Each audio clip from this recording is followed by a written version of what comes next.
Dear Soap Diary. I really enjoyed today's episode of Beyond the Gates. This was a really good episode. It this gave 100th episode vibes. Like I did yesterday's 100th episode, I was like, that was the 100th episode. Tomas manipulating, like that, and Ted being an idiot. That was the 100th episode. But today's episode was really, really good. I'd never thought I'd be so happy and excited to see Samantha and Tyrell back in an episode, and it's got me thinking about their biological mother storyline. And I don't know, in the clip, I just got up and sat back down, so I'm a little bit like out of breath. But in the thumbnail of the episode, it to me, it looked like Tyrell was in Orphe Jeans, and it just reminded me that like his mother was just in Orphe Jeans yesterday, and like so close. We're all so close to that reveal. And how are they going to take this? Who's going to be mad? It definitely gives one of them's going to want to be close to the mom, and one of them's going to not. And I feel like it's going to be Tyrell that's going to be the one that's mad at the mother, because he's the one that's a little bit older, so he'll probably remember her a little bit more. And I wonder who their birth father is. Like, there's so many possibilities for this storyline. It's just a lot of good storylines going on right now on Beyond the Gates.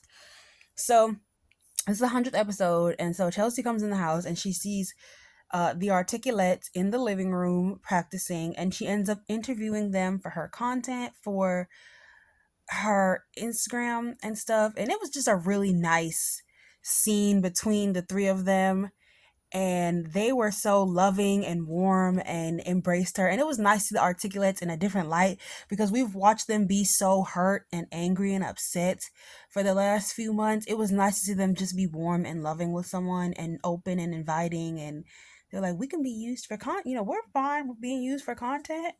So that was cool and cute. And she interviewed them, and they talked about their friendship and how they've stayed close over the years. And they had to kind of ad lib a little bit when they talked about their relationship with Anita and still being close with her over the years, and likening it to a sister who marries rich and lives in the far part of town, and family doesn't really see her that much, so we kind of drift apart, but the love is always there because we're family and we have that bond, and we've been through so much together. So it was nice to see them have a moment of levity, instead of it just always being, you know, we're hurt at Anita, we're mad at Anita, we're sad about Anita. Anita's the worst. And I'm not gonna lie, I had some feelings towards Anita too. I also blamed Anita. Maybe I had a far away sibling as well. So I also you see that lighting is from the computer screen. But I I was mad at Anita too. So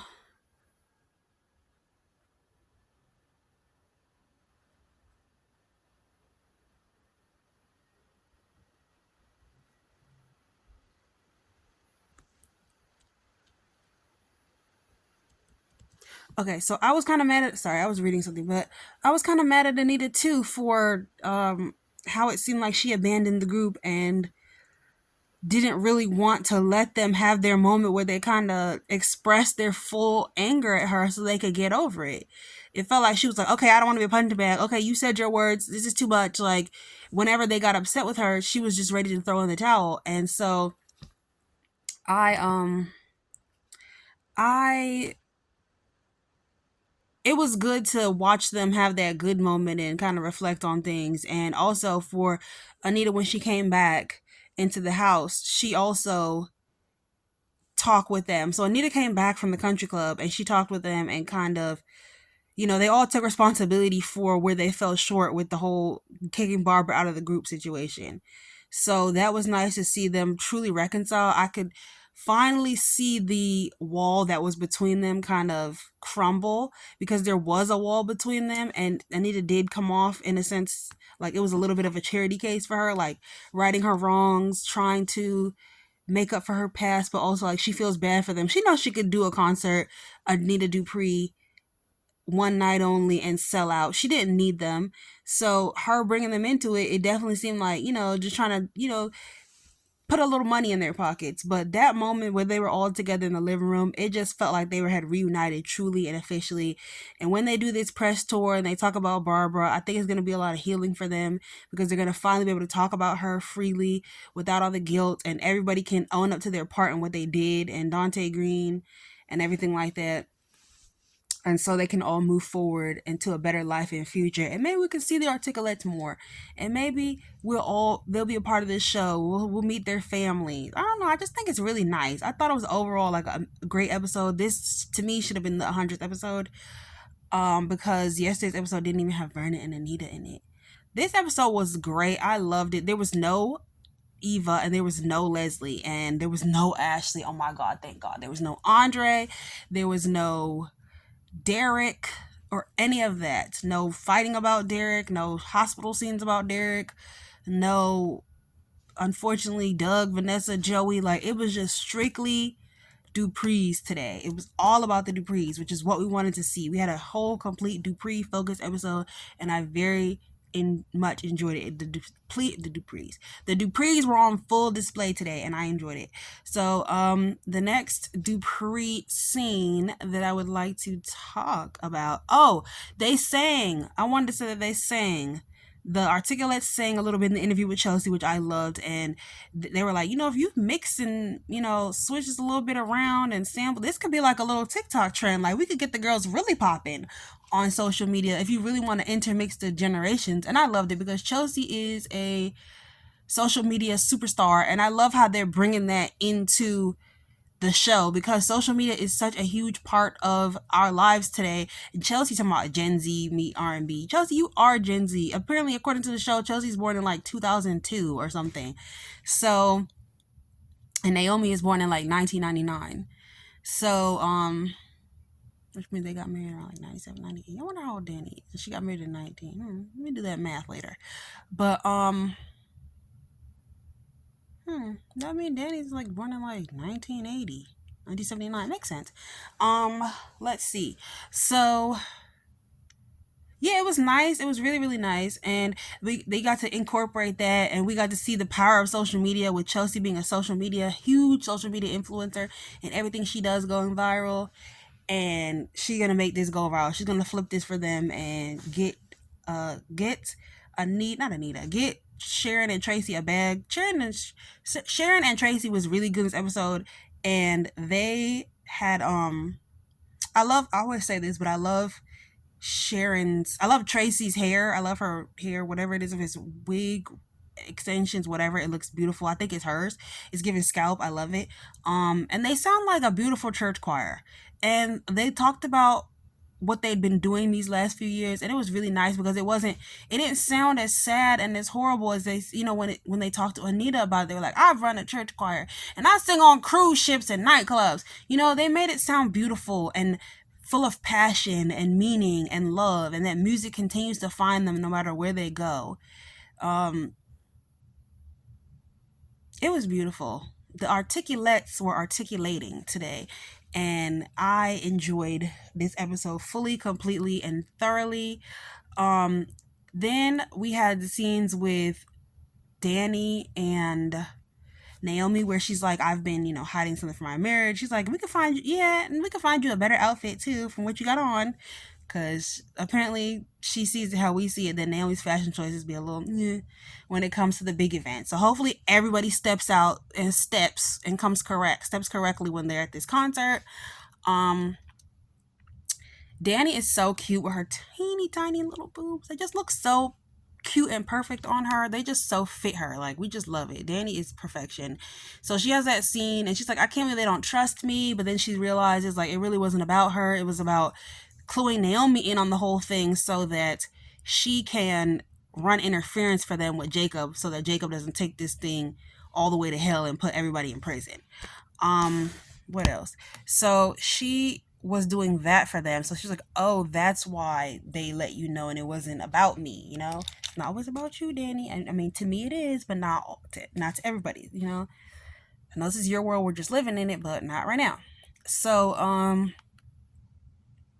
she is talking to Naomi or whatever, and they're talking about the concert tonight. Everybody's so excited. She is the definition of a theater kid, Danny, and like her personality, like she's, let's just say she is Anita's daughter through and through, with the drama, the fashion, the beauty, the singing ability, and Naomi can sing too, which I love. I love that they picked actors and actresses who can actually sing to be their kids. We have this scene with Kat and Samantha was distracted while Kat was telling her about all the ways in which she could use her bag for promo and create a day in the life and do content for their business or whatever. And I really liked all her ideas. Like I said, still incorporating social media and then the area, she could go down to Georgetown Cupcakes. She can go stand on Capitol Hill with her bag and, it could turn into a camera bag and all that stuff. Just very cute. She can go get a boba. Very cutesy, very demure. I loved Kat's outfit. Finally, we're seeing Kat in cute outfits again. Kat sometimes is hit or miss. Yesterday's episode was a miss because they had her looking like a pink lady. Today she looked cute, beautiful, fun, flirty, and then they mentioned Tomas, and she was like, "Oh, I forgot all about him." She's so over him. He's not even on her radar anymore. She like, yeah, the D was basura. I don't even care about him anymore. He actually erased himself from her mind, even though he's running around like a schoolgirl with a crush. Oh, we're so close. We're like a real couple. What were we when we laid down, sir? Um. So, Kat, we don't talk about those. No. So, Chelsea ends up looking at the Articulettes outfit and was like, yikes. So she does some tweaks, some here and some there, and she basically keeps them classic, but also, making them look good and having them ready for the 21st century and looking good in their fits. I think they're gonna look beautiful. From the small preview that I did see, they were looking, their fits was fire, the bodies was tea, they had the moves. Martin and his mother were having a conversation about, not his mother, yeah, his mother, yeah, Martin and his mother, because she's so young looking. Martin and his mother were having a conversation. They were about to really get into it, and then Danny walks in and's like about to really get into it and really help him work through his issues and be there for him. And Danny walks in and is like, "Come on, y'all, let's get ready to go to the show." Those two killjoys were talking about they don't want to go because snooze fests were talking about they don't want to go because it's been a long day, and she's in and Nicole acting like she's mad at Anita, and so she don't want to go, she being petty and stuff. And Danny was like, that's because you never had no rebellious stage, now you want to act like a rebellious child and you 54. So so they have that moment and they both decide to go because it's for the family, and also they just know it's going to be a good time and they're going to be able to breathe and let their hair down, and Martin can put on some cute lipstick because Martin is giving full face beat at all times. And she got an outfit for Nicole because, no offense, Nicole do not be stepping with the looks when it comes to big family events. Nicole is not stepping with the look. She's not giving what it's supposed to give for the events with the family. She never really does. So I'm glad Danny decided to dress her this time. She needed it. Let's see. Oh, and then we go to the house with Tyrell. Tyrell's there. It's so nice to see Tyrell, little Ron.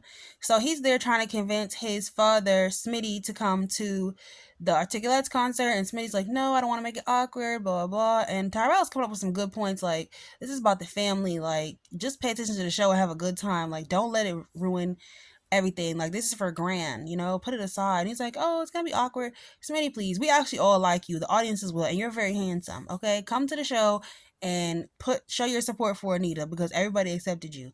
So stop acting up, Smitty. I know you're upset about everything, but put it aside tonight. Have a good old time. Like, go have some fun, boy. This could renew y'all love for each other or something because you're having a good time. And so then Vernon comes in and is like, yeah, I need to talk to you, Smitty, and I really want to personally invite you. I'm sorry for everything, and I know you're upset with me. And Smitty was like, yeah, I'm upset. And so he was like, let's put that aside tonight, have a good night for this concert. So let's all put it aside and have a good time at this concert, even though we know that Leslie Dana on the Sherry Lulu is finna pop up the show. Is she Barbara's relative? I wonder if she's Barbara's relative. That is a good question. Who is she? And why does she hate the Duprees so badly? I wonder if she's a relative of Barbara. Wouldn't that be something? Because didn't she go live in Chicago when Didn't she go live in Chicago when she left town? That'll be my next video theory. Is she related to them? I'm gonna put that out there. Lord Jesus, wouldn't that be something? But yeah, Samantha had a good episode today. And I think like knowing her real age now, I'm not gonna say it, and I know her real age now. I see her with the trying to be a teenager thing. She's actually becoming more and more believable for me as time goes on, you know? So I remember this was back in April. She's probably grown. These episodes were filmed in April. She's probably grown so much since then as an actress. So Anita comes in and they all forgive each other. Everybody works it out, and we're looking forward to a good episode coming up for 102. So this is going to be a good week. This is a great 100th episode. Yesterday's episode doesn't count. And yeah, this was a great episode. I'm very happy about it. So peace, guys. Sincerely, Soap Diary. Good night.